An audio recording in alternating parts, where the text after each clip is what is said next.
Hello and welcome back to Kim Reads as we continue with the Boxcar Children. A big meal from Little Onions. The next morning, Jessie and Henry talked about the queer noise. They did not tell Violet and Benny.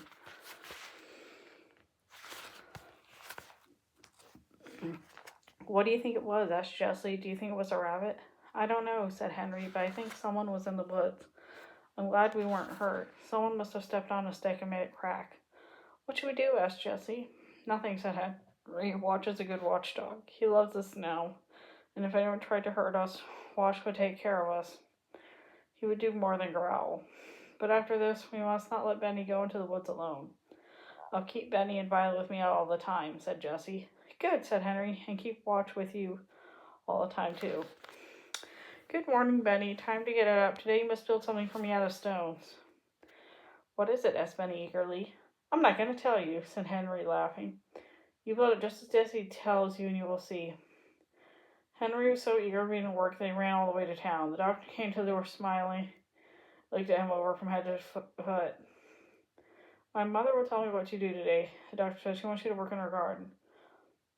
Mrs. Moore, the doctor's mother, had a sweet face and looked very kind. Good morning, Henry, she said. Do you know how to thin out vegetables? Oh, yes, said Henry. I like to work in a vegetable garden. I haven't had much time to take care of my garden, Mrs. Moore said. There, see that? She pulled out a carrot. It had come out for it was much too near the other carrots. Yes, I see, said Henry. He began to thin out the carrots. Mrs. Moore watched him as he pulled out some of the little carrots and watched them put in the pile. He left the other carrots to grow. Then he began on the turnips. You are a good worker, said Mrs. Moore. I can see that. She smiled at Henry. You may thin out all these vegetables. Then she went to the house and left Henry alone. He worked all the morning. He thinned out carrots, turnips, and little onions. The mill bells rang at noon, but Henry did not hear them. He still worked on the hot sun. And then he saw Mrs. Moore looking at him. You have worked long enough now, she said. You may come again this afternoon. What should I do with all these vegetables I pulled up? Henry asked. Oh, I don't want them, said Mrs. Moore. Just leave them in a pile. Do you mind if I take them? Asked Henry. No, indeed. Do you have chickens? Then, without waiting for an answer, she went on. You have good work. Here's $1. Henry said thank you, and was glad he did not have to answer about the chickens. When Mrs. Moore went to the house, he took some of the little carrots and turnips and onions. If he had cooked it up, he would have seen Mrs. Moore in the window watching him, but he did not look up. He was too eager to get out of the store and order some meat. Then, when he arrived at the boxcar, Benny told him, the building is done. I helped with it. The building was a fireplace made of flat stones. Benny did a lot of work, said Jessie. He carried stones and found wood for the fire. The fireplace was a very good one. The children and Watch made a hole at the end of the big rock between two trees. Flat stones were the floor of this hole and around the sides. More big stones were put up to keep out of the wind. Jessie had found a heavy wire in the dump and had put a big kettle on it and tied the ends of the wires to the two trees. The kettle hung over the fireplace.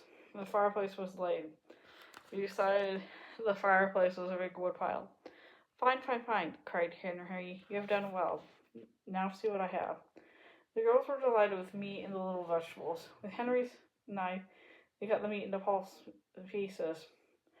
Then they filled the kettle with water from the fountain and put a meat into it, with a tin plate for a cover. Henry started the fire, and it burned all at once. Jessie cut the tops of the vegetables and washed them in the brook. I'll put them in after the meat has cooked a while, she said. Soon after, the water began to boil, and the stew began to smell good. Watch them burn and looked at it. He sniffed hungrily at it and barked and barked. The children sat around the fireplace, eating bread and milk. Now and then Jessie stirred in the stew with a big spoon. It will take a good meal, said Henry. Keep it boiling. Do not leave it. When I come home tonight, I'll bring some salt. Whatever you do, don't get on fire. Violet pointed to the pitcher and teapot that she filled with water. Let's put on Benny or watch if she get near the fire, she said. Henry laughed and went happily on his way. He wished he could stay and smell the stew boiling, but he thought he ought to work, so he went back to Dr. Moore's house. He was very happy when Dr. Moore said, "Do you want to clean up the garage?" The garage was not in very good order. Dr. Moore laughed when he saw Henry look around for a broom. "We must go out now," said Dr. Moore. "You just clean this place up."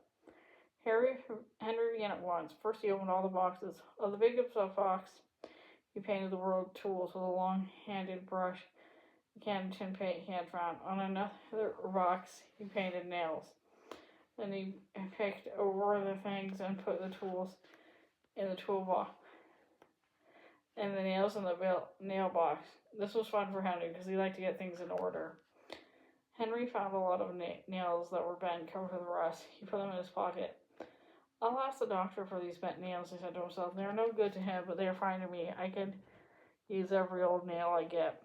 Dr. Moore came home. He found Henry putting brushes, paint cans, and other things on the shelf.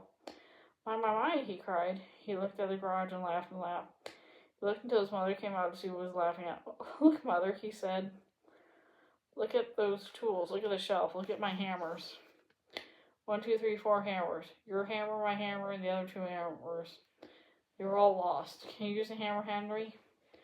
"Yes, indeed I can," cried Henry. "Take one," said Dr. Moore. "You found them all." "Oh, thank you," said Henry.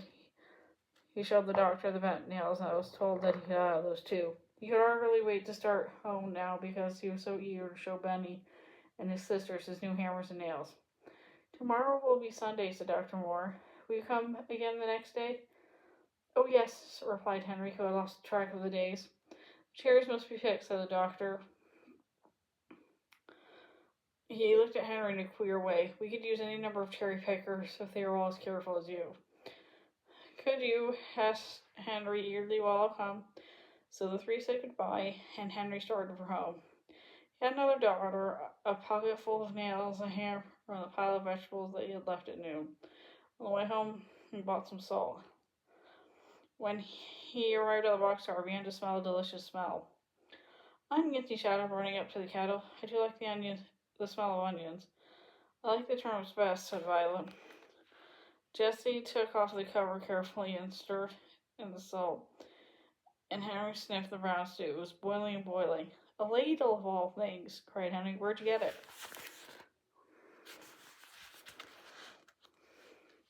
"I found it in a tin cup in the dump," said Jessie. "We used a long stick for a handle and tied it with the cup with a piece of wire. It makes a fine ladle." She ladled out the stew into plates and bowls and put a spoon in each one.